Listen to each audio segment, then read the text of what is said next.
Evening दोस्तों, आपका एक बार फिर से हमारे YouTube चैनल जन ध्वनि न्यूज़ पे स्वागत है। बूढ़े हों या बच्चे, आपके लिए ये खबर जानना बहुत ही ज़रूरी है। खासकर अगर मुस्लिम हैं तो इस खबर को बिल्कुल भी नज़रअंदाज न करें। अगर नज़रअंदाज कर दिया तो फिर पछताने का भी मौका नहीं दिया जाएगा। अभी जो खबर आपको बताने जा रहे हैं, अब तक इसे दर्जनों मुस्लिम संस्थाओं ने आपको बताने का प्रयास किया। हालांकि वे खुलकर आपको बता नहीं सकते, इसलिए छुपे हुए अंदाज में लेकिन बताया जरूर होगा। ये खबर जन्म प्रमाण पत्र से जुड़ा हुआ है। बहरहाल आइए आपको उस खबर की ओर ले चलते हैं जिसे जामिया अरबिया इस्लामिया नागपुर ने जारी किया है। ये एक संस्था है। इसके अलावा बहुत सारे संस्थाओं ने इस पत्र को अपने अंदाज में जारी करके आपको बताने की कोशिश की। इस पत्र में जो मोहर और दस्तखत है वह दफ्तर दारुल कज़ा महाराष्ट्र के काजी व मुफ्ती मोहम्मद अब्दुल कदीर खान किबला और जामिया अरबिया इस्लामिया नागपुर के सचिव मोहम्मद अब्दुल अजीज खान का दस्तखत है उस चिट्ठी पर। बहरहाल आइए आपको हूबहू उस पत्र को पढ़कर सुनाते हैं जो उसमें लिखा गया है। मेरी गुजारिश ये होगी कि इस पत्र का एक एक लफ्ज गौर से सुने और समझने की कोशिश करें। इसके साथ ही अपने जानने वालों को इस पत्र को जरूर शेयर करें। इस पत्र के पहले लाइन में लिखा गया है कि जन्म प्रमाण पत्र के संबंध में बहुत ही महत्वपूर्ण सूचना।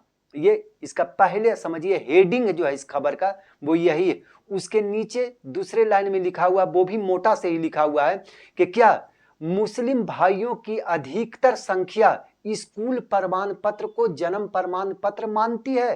क्वेश्चन टैग, यानी सवाल उठाया गया है। यहाँ पे आगे लिखा हुआ है कि जिन नागरिकों के पास जन्म का प्रमाण पत्र नहीं है वे केवल 27 अप्रैल 2026 तक अपना रजिस्ट्रेशन करा सकते हैं। इसके बाद सरकार ने स्पष्ट कर दिया है कि इस अवधि में किसी भी प्रकार की बढ़ोतरी नहीं की जाएगी, यानी डेट एक्सचेंज नहीं किया जाएगा, बढ़ाया नहीं जाएगा। इसके अलावा जन्म और मृत्यु पंजीकरण संशोधन अधिनियम 2023 को 1 अक्टूबर 2023 से पूरे देश में लागू कर दिया जाएगा। अब जन्म प्रमाण पत्र को कई सरकारी कामों के लिए पहचान के रूप में मान्य किया जाएगा। जिस तरह से अभी आधार कार्ड को किया जाता है उसी तरह से आपके जन्म प्रमाण पत्र को किया जाएगा। मुस्लिम समुदाय को यह याद रखना चाहिए, इस पत्र में एकदम स्पष्ट लिखा हुआ है कि मुस्लिम समुदाय को यह याद रखना चाहिए कि जन्म प्रमाण पत्र देश की नागरिकता का सबसे मजबूत प्रमाण। अधिकांश लोग मानते हैं कि स्कूल प्रमाण पत्र पर दी गई जन्म तिथि सही होती है, लेकिन यह धारणा गलत साबित हो सकती है। इसलिए गलती न करें, बहकावे में न रहें, आराम से बैठे न रहें। जन्म प्रमाण पत्र में आगे लिखा हुआ है इस पत्र में कि जन्म प्रमाण पत्र में नाम जोड़ने की अंतिम तिथि 14 मई 2020 थी। इसे बढ़ाकर अब 27 अप्रैल 2026 तक कर दिया गया है। जन्म प्रमाण पत्र में नाम जोड़ने के लिए नागरिकों को जन्म मृत्यु पंजीकरण यानी रजिस्ट्रेशन कार्यालय में आवेदन करना होगा। इसके लिए उन्हें 2 दस्तावेज देने होंगे, जैसे स्कूल छोड़ने का प्रमाण पत्र या आधार कार्ड, पैन कार्ड या शैक्षणिक प्रमाण पत्र 10वीं या 12वीं का, या फिर पासपोर्ट। इसके अलावा सरकार ने यह स्पष्ट कर दिया है कि 1969 के जन्म और मृत्यु पंजीकरण यानी रजिस्ट्रेशन अधिनियम और जन्म मृत्यु पंजीकरण अधिनियम 2000 के तहत जन्म का रजिस्ट्रेशन अदालत की प्रक्रिया के माध्यम से भी कराया जा सकता है। अदालत के जरिए भी इस काम को कराया जा सकता है। यदि आपके परिवार में मृत्यु या जन्म का कोई रिकॉर्ड नहीं है तो कृपया तुरंत आवेदन करें। ये गुजारिश की गई है उस पत्र में, और इसके अलावा बहुत सारे पत्रों में जो आपके भी नजरों से गुजरा होगा उसमें ये रिक्वेस्ट किया गया है। आगे लिखा गया है इस पत्र में कि यह देखा गया है कि 75% मुस्लिम समुदाय के बुजुर्ग के पास जन्म और विवाह के रिकॉर्ड नहीं है। अब बिना न्यायालयीय प्रक्रिया के यानी कोर्ट उठ के चक्कर के तहसील कार्यालय से ही जन्म का पंजीकरण कराया जा सकता है, रजिस्ट्रेशन कराया जा सकता है। लेकिन मुस्लिम समुदाय के अधिकांश लोग इस जानकारी से अनजान हैं। याद रखें कि इसे अनदेखा करना भविष्य में आपके लिए बड़ी समस्या बन सकती है, दिक्कत हो सकता है। चाहे स्कूल कॉलेज में दाखिला हो, नौकरी हो, विदेश यात्रा हो या जीवन के किसी भी महत्वपूर्ण काम के लिए जन्म प्रमाण पत्र अनिवार्य हो गया है। जन्म प्रमाण पत्र ही अब सब कुछ हो गया है, आधार कार्ड की तरह।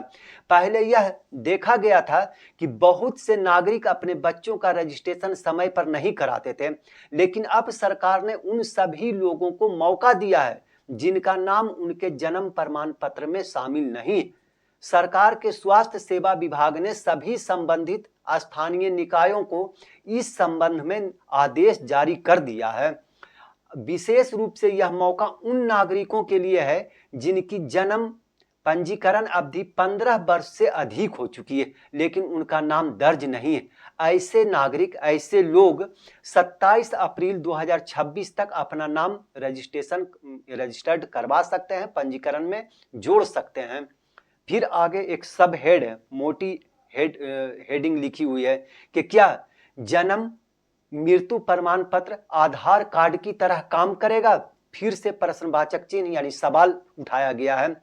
आगे लिखा जा रहा है इस पत्र में कि अब तक आधार कार्ड का उपयोग सभी सरकारी कामों के लिए किया जाता था, लेकिन अब जन्म और मृत्यु प्रमाण पत्र एक मान्यता प्राप्त पहचान पत्र के रूप में काम करेगा।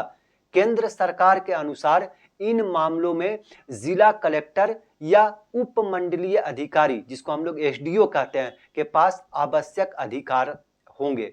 ये सारा का सारा इस पत्र में लिखा हुआ है। आगे इस पत्र में लिखा हुआ है कि अपने मुस्लिम भाइयों के साथ यह जानकारी साझा करना ना भूलें, जरूर साझा करें। ये इस पत्र में है। बहरहाल आज की इस खबर में बस इतना ही। आगे की खबरों के लिए बने रहें हमारे साथ। आपको ये वीडियो पसंद आया हो तो कृपया इसे लाइक करें और हमारे चैनल को सब्सक्राइब करना ना भूलें। आपके सपोर्ट से हमें और बेहतर कंटेंट बनाने की प्रेरणा मिलती है।